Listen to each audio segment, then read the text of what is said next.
আসসালামু আলাইকুম দেশবাসী, যারা প্রবাসে আসার জন্য প্রস্তুত নিচ্ছেন বা আসবেন চিন্তা ভাবনা আছে, তাদের উদ্দেশ্যে কিছু কথা বলা।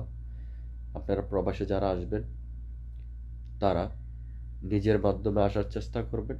যাদের মাধ্যমে আসবেন তাদের সাথে কন্ট্যাক্ট করবেন যে আমি প্রবাসে যাওয়ার পরে কাজকর্ম আপনি দিয়ে দিতে হবে। এ কন্ট্যাক্ট করে আসবেন। আর বিশেষ করে যারা নিজস্ব আত্মীয় স্বজন আছে, যারা বিদেশে আনার পরে ওনার আন্ডারে কাজ দিতে পারবে, তাহলে সবচেয়ে ভালো হবে।